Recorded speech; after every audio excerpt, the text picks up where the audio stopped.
દર્શક મિત્રો, આજનો આપણો પાછો નવો ટોપિક છે ગ્લોબલ વોર્મિંગ અને આબોહવામાં પરિવર્તન. અત્યારે સળગતો પ્રશ્ન પણ એ પણ કહી શકાય કે ભાઈ ગ્લોબલ વોર્મિંગના કારણે છે એ અત્યારે વધારે પડતો વરસાદ, વધારે પડતી ગરમી અને વધારે પડતી ઠંડી જોવા જ મળે છે. તો એના આધારિત નવો ટોપિક જોઈએ કે પૃથ્વી છે આપણના પૂર્વજો પાસેથી મળેલો વારસો એટલે કે વારસામાં મળેલી નથી, પરંતુ આવનારી પેઢી છે એમની પાસેથી ઉછીની લીધેલી છે એવું આપણે કહી શકીએ. આ પંક્તિની અંદર પર્યાવરણ પ્રત્યેની જાળવણીની જવાબદારીનો બોધ કરાવે છે. આજે સમગ્ર વિશ્વ છે એની સામે ગ્લોબલ વોર્મિંગ અને આબોહવા પરિવર્તન એ સૌથી ગંભીર પડકાર છે. કે એ પડકારની સામે પણ અત્યારે લડતા હોય છે. પૃથ્વીના સરેરાશ તાપમાન માં સતત વધારો થઈ રહ્યો છે. ગ્લોબલ વોર્મિંગ છે એ કહેવામાં આવે છે જે આ તાપમાનમાં વધારો થાય એને શું કહેવામાં આવે? ગ્લોબલ વોર્મિંગ કહેવામાં આવે. જ્યારે તેના કારણે કોઈ હવામાનની લાંબા ગાળાની પદ્ધતિમાં થતા ફેરફારને આબોહવા પરિવર્તન કહેવામાં આવે છે. ગ્લોબલ વોર્મિંગનું મુખ્ય કારણ છે માનવ સર્જિત પ્રવૃત્તિ જેવો છે. વૃક્ષોનું અતિશય છે એ કાપકામ છે, ઔદ્યોગિકરણ છે, કોલસો અને પેટ્રોલિયમ જેવા અશ્મિભૂતોનો ઈંધણનો વધતો ઉપયોગ છે, વાહનોમાંથી નીકળતો ધુમાડો, ગ્રીન હાઉસ વાયુના ઉત્સર્જનથી પૃથ્વીનું તાપમાન છે એ સતત વધી રહ્યું છે. આ બધી બાબતો છે કે જેના કારણે ખોદકામ કરવામાં આવે, જંગલોને નાશ કરવામાં આવે અને જે કુદરતી સંપત્તિ છે એને ખલેલ પહોંચાડવામાં આવે. જો કુદરતને તમે ખલેલ પહોંચાડશો તો ગ્લોબલ વોર્મિંગ વધવાનું છે કાયમી માટે. એટલે સળગતો પ્રશ્ન કહી શકાય. આબોહવા પરિવર્તનની વાત કરીએ તો આબોહવા પરિવર્તનની અસર છે એ સમગ્ર વિશ્વમાં તમને જોવા મળી રહી છે.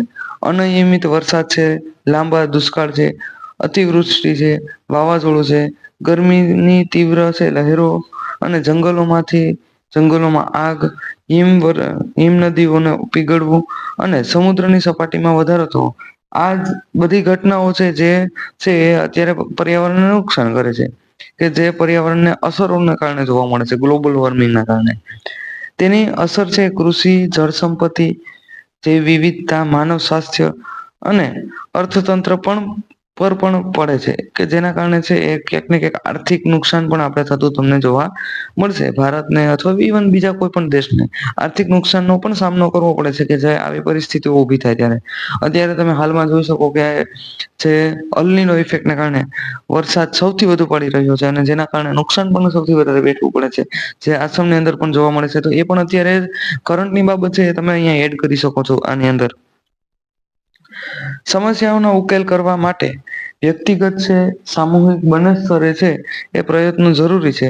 વધુમાં વધુ છે વૃક્ષારોપણ કરવું જોઈએ, ઉર્જાની બચત કરવી, સૂર્ય અને પવન જેવી નવીનીકરણની ઉર્જાનો ઉપયોગ વધારવો ને જાહેર પરિવહનોનો ઉપયોગ કરવો અને પાણીનું સંરક્ષણ કરવું, પ્લાસ્ટિકનો ઉપયોગ ઘટાડવો જોઈએ. આવી બધી બાબતો છે એમાં ધ્યાન રાખવું પડે. સરકાર પણ શું કરે કે સરકાર દ્વારા પણ પર્યાવરણ સંરક્ષણ, કાર્બન ઉત્સર્જનમાં ઘટાડો અને સ્વસ્થ ઉર્જાનો પ્રોત્સાહન આપવાનું છે એ વિવિધ યોજનાઓ પોતે અમલમાં મૂકતી હોય છે. અને અત્યારે તમે જોઈ શકો કે વીજળીની અંદર પણ એ બધી બાબતોની અંદર સંકળવામાં આવે કે જે કોલસાની ઉણપના કારણે વીજળીનું ઉત્પાદન વધારવું પડે. એના માટે આપણે સોલાર ઉર્જાનો પ્રોજેક્ટ ઉપર પણ કામ કરે છે. તો એ વસ્તુ પણ અહીંયા તમે એડ કરી શકો છો નવી. વિદ્યાર્થીઓ અને યુવાનોને છે એ પર્યાવરણ જાગૃતિ ફેલાવવા માટે મહત્વપૂર્ણ ભૂમિકા ભજવવી શકે છે. શાળાઓમાં પર્યાવરણ શિક્ષણ, સ્વાસ્થ્ય અભિયાન અને વૃક્ષારોપણ જેવા કાર્યક્રમોની જવાબદારી નાગરિકોને તૈયાર કરી શકીએ છીએ. કે વિદ્યાર્થીઓને જો આપણે આ બાબતની અંદર પ્રોત્સાહન આપીએ, આ બાબત ઉપર એને જાગૃત કરીએ તો આજનો વિદ્યાર્થી છે એ કાલ સારો નાગરિક બનવાનો છે. તો કાલનો સારો નાગરિક છે એ આ બાબતની અંદર પણ ધ્યાન આપશે અને પર્યાવરણને બચાવવાનો પ્રયત્ન કરશે. તો ક્યાંક ને ક્યાંક તમારે છે એ સજાગ નહીં કરવું પડે કોઈ વ્યક્તિને કે ભાઈ આ પર્યાવરણને સામે રક્ષણ માટે કે પર્યાવરણને બચાવવા માટે કેવા પ્રયત્ન કરવા પડે. એ પોતાની રીતના પ્રિપેર થશે અને પોતાની રીતના પર્યાવરણને રક્ષણ કરશે. તો આવા પણ કાર્ય કરી શકાય.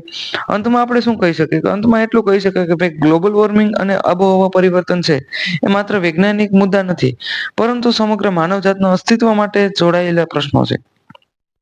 જો આજે યોગ્ય પગલા લેવામાં નહીં આવે તો આવનારી પેઢીને સ્વચ્છ, હળિયાળું અને જે પર્યાવરણ છે આપણે સુરક્ષિત પર્યાવરણ છે આપી શકશું નહીં આપણે. જો અત્યારે ધ્યાન નહીં રાખવામાં આવે તો ધ્યાન અત્યારેથી રાખશો તો સારું પર્યાવરણ એમને મળશે, સારી પ્રકૃતિ મળશે. આપણે સૌ પ્રકૃતિને બચાવીએ, પૃથ્વીને બચાવીએ એવો સંકલ્પ લઈએ અને પર્યાવરણ સંરક્ષણ માટે સક્રિય બનીએ. આવી બધી બાબતો આપણે ધ્યાન રાખવી જોઈએ. પૃથ્વી આપણના પૂર્વજો પાસેથી મળેલ જો આ બધા છે સ્લોગન છે તમારે યાદ રાખવાના છે, લખી શકો આની અંદર તમારી બુકની અંદર, તમારા નિબંધની અંદર. અને નિબંધને સારો બનાવવાનો છે, બેસ્ટ બનાવવાનો છે. વિડીયો જો ગમ્યો હોય તો લાઈક, શેર અને સબસ્ક્રાઇબ કરવાનું ભૂલવાનું નથી.